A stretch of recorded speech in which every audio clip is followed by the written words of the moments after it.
Ya teman-teman, kita nih lagi di Kuningan City. Jadi kita lagi mau ngurus visa waiver ke Jepang ya ini. Tapi di dalam kita nggak boleh shoot foto atau video. Nah kita bikin videonya di sini.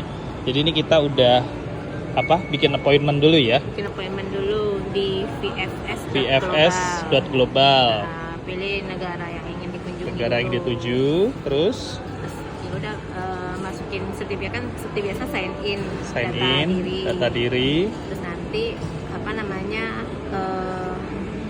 slot yang tersedia itu slot yang mereka tentukan ya. Tentukan, gitu. Jadi udah ada slot-slotnya, kita pilih. Jadi bukan kita yang nentuin tapi mereka yang Jadi tentuin. kita tinggal ngikutin doang mau yang paling terdekat yang tanggal berapa, jam berapa. Nah, itu kita dapatnya tuh yang tanggal hari ini 27 jam 10.40. Jam 10.40. Gitu. Terus kita tadi nyampe sini jam 10 ya. Tapi belum bisa masuk. Nah, bapaknya petugasnya bilang, yang di sini yang ngantri itu kebanyakan walk in ya. dari pagi. Jadi walk in itu nggak bikin appointment ya. Kayak ini nih teman-teman yang lihat nih, bisa langsung ya. Jadi nggak perlu bikin appointment. Jadi kalau misalnya yang benar-benar butuh urgent banget ya walk in aja hari itu.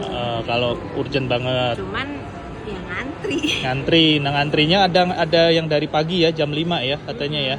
Ada yang dari jam 5 terus ngambil apa dulu? Masukin nama doang ya. Ya. Sampai nunggu security-nya datang buat bisa ngambil nomor. Oh gitu. Nah terus tadi setelah kita masuk ya udah ya. Masuk, baru bisa masuk 10 menit sebelum ya. 10 menit sebelum. Tasnya juga dicek. Bawaannya segala macam. Ya kalau bisa sih hindari bawa yang nggak penting lah, misalnya kayak benda tajam kayak gunting kuku gitu nggak perlu, soalnya ada tulisannya juga memang di sini ada peraturannya ya. Ada peraturannya ya. Oke. Terus cairan-cairan juga nggak usah lah kalau nggak penting gitu ya. Terus berkas apa aja?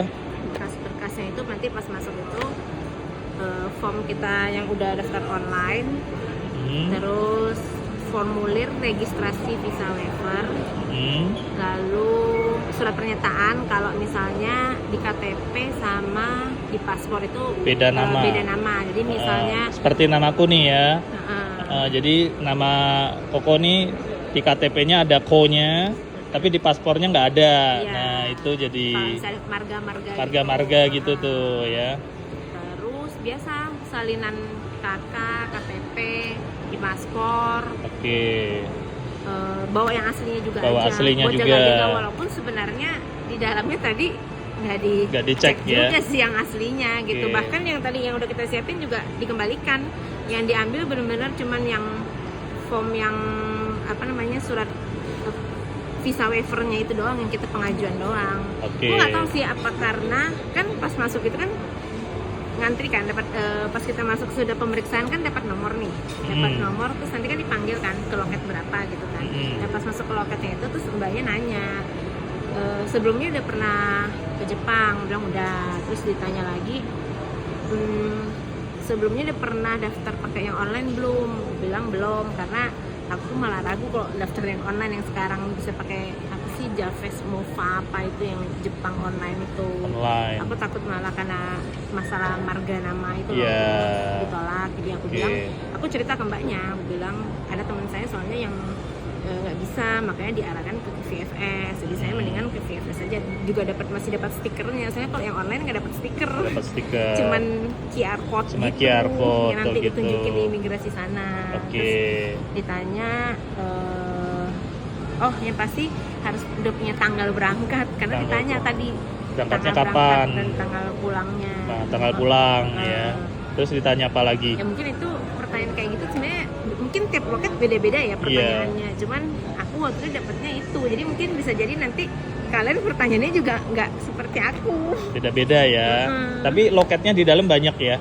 Banyak petugasnya banyak sih. Iya, ada loket yang buat yang agent, ada loket yang buat individual juga. Iya, tadi cuma Pak Franky nggak boleh shoot di dalam sana, nggak boleh shoot. Jadi yang agent tadi dia bawa paspor banyak banget ya, ngurus visa banyak ya. Terus habis dari situ udah ditanya-tanya kayak gitu, habis itu dia juga lihat yang masalah surat pernyataan, terus dia bilang oke kok nggak masalah, nanti kita samakan dengan yang paspor, karena aku bilang yang di paspor itu yang sama dengan akte lahir, jadi kan pegangannya base-nya itu akte lahir, jadi nggak masalah kata mbaknya. Lalu mbaknya cuma jelasin nanti pembayarannya mau pakai apa, aku bilang pakai debit BCA, terus sama mbaknya bilang paspornya yang udah di stempel visanya itu 5 hari. 5 hari. Oh, berarti ini paspornya diambil ya? Diambil ya. Tadi, ya sempat ditanya, ibu ada dalam seminggu ini ada mau berangkat kemana gitu. Seminggu dua minggu ini ada mau berangkat lagi nggak? Karena paspornya diambil ya? Karena paspornya diambil. Oh, aku gitu. bilang enggak sih mbak, udah memang nunggu buat yang ke Jepang itu aja. Oke. Terus ya udah akhirnya. Terus bayar? Nunggu si mbaknya ngurusin apalah itu segala macam, terus dikasih kayak dimasukin dalam satu map lagi, terus ke loket yang pembayaran. Bayar, terus dikasih struk ini. Struknya ini nih. Nah, ditanya juga, sebelum ke loket pembayaran, di loket yang pendaftaran itu juga ditanya pengambilannya itu paspornya nanti mau diambil sendiri atau mau dikirimin lewat kayak pos atau apa kali ya. Bisa juga ya. Cuman mungkin kalau pakai pos nambah bayar kayaknya deh. Nambah bayar. Aku bilang aku mau ambil sendiri aja, jadi ya udah. Ya karena kita tinggalnya deket sih, nggak jauh dari sini. Iya. Jadi mending ambil sendiri ya. Jadi berapa hari nih nunggunya? Langsung ke loket pembayaran kan bayar satu orangnya itu. Jadi kalau gini, kalau yang daftar VFS itu udah pasti satu orang 125.000. Tapi kalau mau gratis ya daftarnya yang visa visa MOFA online apa itu. Itu gratis. Kalau banyak kok itu gratis. Itu gratis. Gitu. Okay. Cuman ya aku belum pernah coba jadi nggak tahu stepnya itu kayak gimana.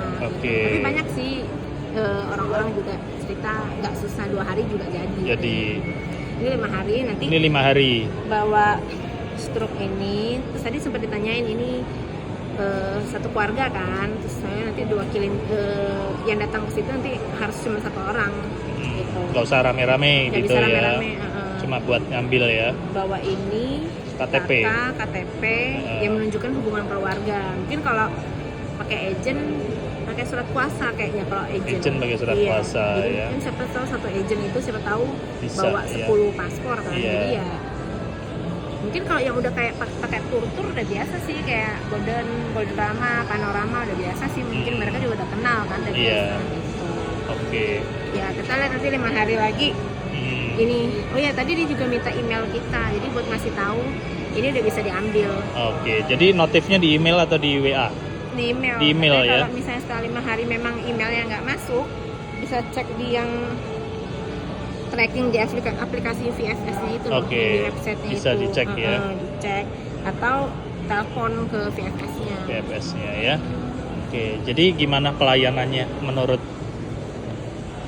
Kalau menurut aku sih yang galak cuma security-nya doang. Yang galak security-nya aja. Yang lainnya sih enggak. Tapi sih, di baik. dalamnya sih baik ya. Petugasnya bagus-bagus, baik kok, ramah. Terus Ramah banget, malah ngajak ngobrol. Ngajak ngobrol ya. Ya gitu ya teman-teman ya. Ini sharing pengalaman ngurus visa waiver ke Jepang ya. Ya kalau ada pertanyaan tulis saja di kolom komentar. Nanti Koko sama Cici Fani bantu jawab sebisanya ya. Oke, terima kasih.